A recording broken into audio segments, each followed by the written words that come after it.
everybody, welcome back. If you're new here, hi, I'm Mercury. So today, I am at the American Museum of Natural History, one of my favorite museums in New York City, because they have a brand new wing that opened, the Gilder Center for Science, and I wanted to check it out. I have not been here, it's brand new. Let's go see what they got. So ahead we go. Let's go check it out. Here is a map of the second floor that I'm on, and we have the "You Are Here." So when I came in, I came through here and I kind of scooted around the mammals. I went that way. So this is the reveal that we're gonna get. So let's go see what we got. They have a butterfly vivarium. Ooh, butterfly. Oh my gosh, look at this architecture.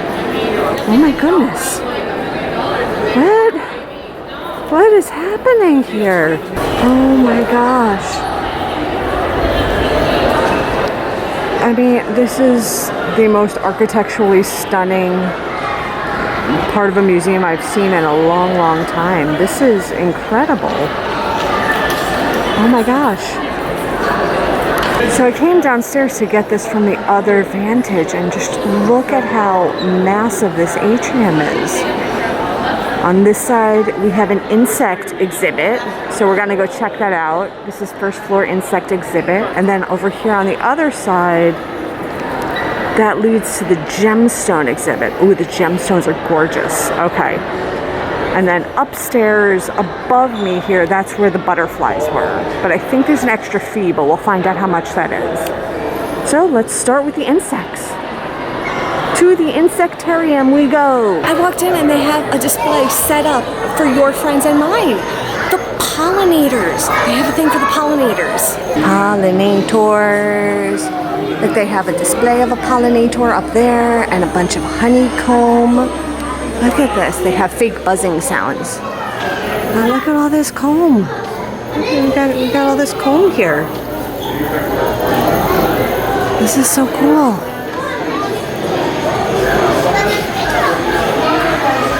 There's like interactive displays and video. Oh, that's what the pollinators look like in the hive. So this is what it would feel like if you were a pollinator in the hive. You're surrounded by all this honeycomb. Oh, Winnie the Pooh would love this. This display teaches us about how the hive works. So it shows that they build the honeycomb first, and then the worker bees go out and they get the pollen and they pack the pollen into the comb. And then they use digestive enzymes with the pollen to make the honey and feed the baby bees. And they mate for life. And then it also says that they use like dances to communicate with each other. That's pretty cool. This one is kind of funny. They call it the waggle dance, which means the bee is doing a figure eight to tell other bees the food is far away. It's the waggle dance. But bees aren't the only insects over here. Let's go see what else they got. They have this great display set up for ants. So on this area here by these poles, you could see there are some ants and they're carrying leaves around. I'm not sure if this is focusing, but like right there, that guy, he's got a leaf. Look at that. The ants, they get their leafy bits from this middle area here. And they have all these leafy bits, lots of nom-noms for the ants. So the ants will come over here and get their leafy bits. You could see some of them down here hard at work. Oh, they're taking a break, but that one over there, he's hard at work. So they have this area set up over here for antovision. And there's a whole bunch of ants over here on this table. So let me zoom in so you can see the ants have these rocks, right? Look at the size of this ant over here. Look at them. These are sizable. These are definitely sizable critters. Then these ants, they follow this rope and they go across the top here. Here, this is their colonies. They made these orbs for them, but this is where they are building their colony. So you could see this one is more stocked, and there's so many little ants in there. I see it, and they cross. Look at that. Look at their colony. It's thriving in there.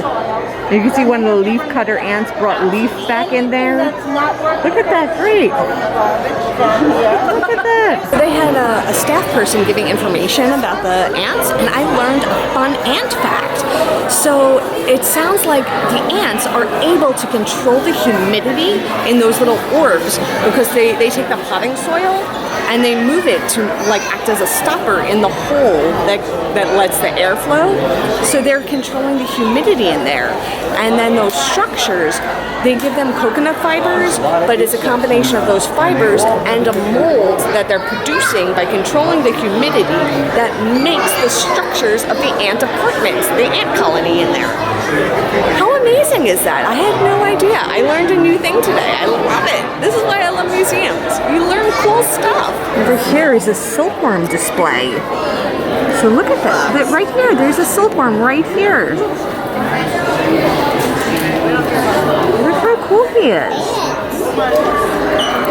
So literally, these silkworms spit out silk fibers and they spin them into these pods, these balls. And that's literally what silk is made out of. It comes from this critter right here. Hi, silkworm. Oh my gosh, my jaw dropped. I know you can't see it, but it did. Well, look at this. Look at this horn beetle. Strawberry for reference. This guy is huge.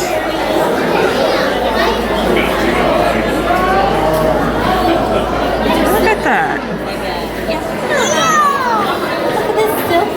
This is an amazing horn beetle. He's so glossy. Very, very glossy. So that was actually a Hercules beetle, not a horn beetle. And what I learned is that they eat decaying wood. That is the main staple of their diet, that and fruit. And their horn, that beak, is used for flipping over their rival males. You just flip them over. It's like, okay, done with you. Flip. Who remembers It's a Bug's Life or It's Tough to Be a Bug and Hopper? You know, he was the grasshopper. Well, this is a locust, cousin of the grasshopper. They are gorgeous. They have a few of them in here. Look at that. Beautiful, beautiful insects. And over here they have this display with moths and butterflies. And it's set up with these magnifiers so you can get a much closer look at the moths or the butterflies and see all their details, the little veins, the little feet, the little furs. Yeah. Look at that one. Over here they have these little beetles. Let's see if we'll focus. Yes. So this little beetle is a blue death feigning beetle, which means they fake being dead to escape their predators. So this guy's eating his lunch. He has a little mealworm, it looks like. But yeah, to survive, they play dead, like a possum. And there's a few of them crawling about in here. It's lunchtime. Like this guy over here has his mealworm also. Yeah. He's trying to eat in private, so I'll let him be. And then there's this guy resting. Another way that insects survive is camouflage. So in here is a stick bug. Can you see it? I see it. Do you need a clue? Right there. There he is. It blends right in. And another type of camouflage is to pretend you're a leaf. Let me know if you see them. Let me know. I can see 3 of them. Let me know if you see them. There's 3 of them. There's one, it's like up there. There's another right there. And another over here. So let's zoom in. There you are. That's his little arms. His little arms and his head. Look at that. What do you see, Virginia? He blends in so well. Look at that. Then there are the plants that eat the bugs. So we have a couple of pitcher plants right here. The bugs get attracted to the pitcher and they go in there because they think there's nectar, but nope, no nectar. They're mistaken, and then the top closes and they are trapped. And the plant is nourished. It's the circle of life. Here are golden-eyed stick insects. Now, at first glance, I thought I was looking at scorpions, but they're not scorpions, and they cling to the trees. So here's one right up close here. There we go. Look at that. That is a stick insect. You can see there's more of them up here.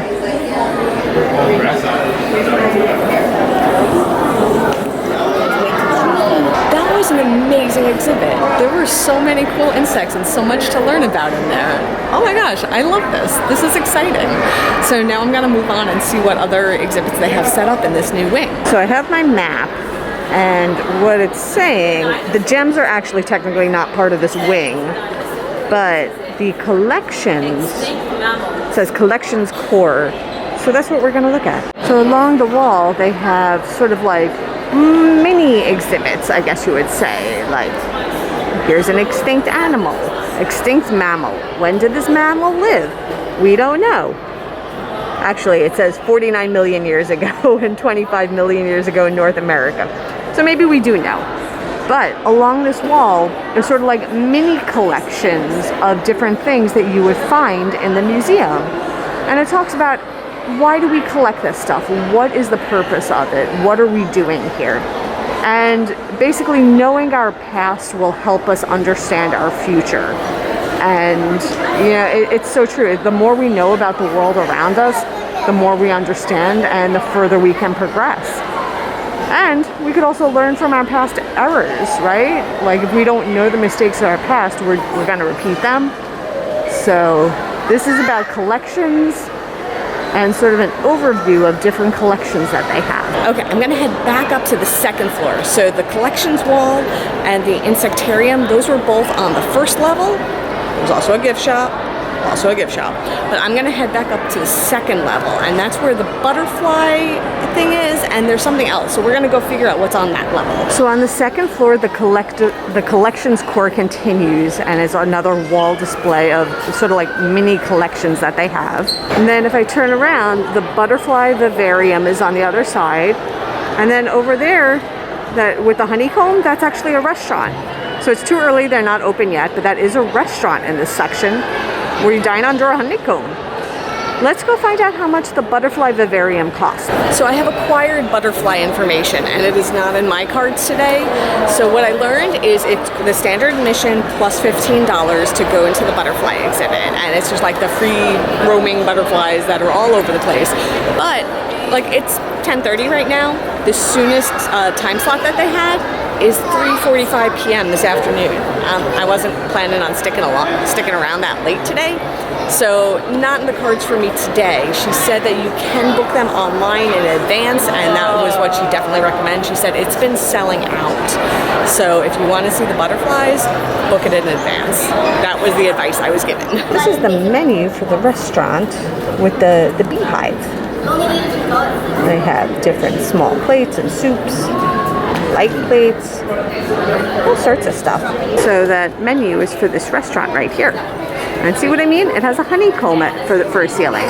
You dine under the honeycomb. But it looks like there is a third floor to this atrium area, so up I go. So the third floor of the atrium is actually kind of small, so I came on up to the fourth floor. So on the third floor though, there's another paid exhibit called Invisible Worlds. And that is a similar situation to the butterfly exhibit, where it's a little bit extra, but it's a secondary exhibit here. And then the other wall is more of those collections. And then this floor, just atrium. It's very beautiful. It's quiet. You get away from people for a little bit if you need to. That's what this floor is good for. So this is where I am right now.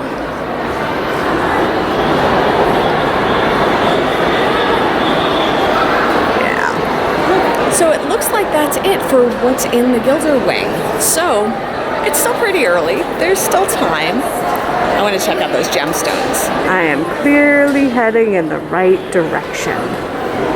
The Hall of Gems and Minerals. They have so many gems and minerals in here, both large and small and shiny and matte, and oh, what a collection. Look at this. This is gorgeous. Oh, wow. It's azurite, and it is spectacular. This one is stibnite, but to me, it looks like the Fortress of Solitude from the Superman. I think Clark Kent threw his crystal and made this. Just look at that. Tell me, you can't tell me that doesn't look like the Fortress of Solitude. How did nature make this? It looks like the ocean. It's called Smithsonite, but it looks like the ocean. How does nature happen sometimes? I'm very curious. Oh, look at this. Everybody watch this. Look how stunning this is. Look at this.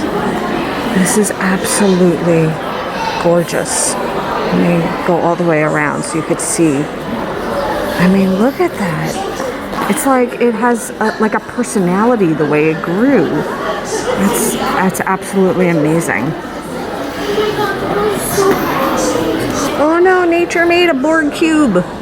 Oh no, nature, what are you doing? We're not ready for the Borg yet. We are not ready for the Borg.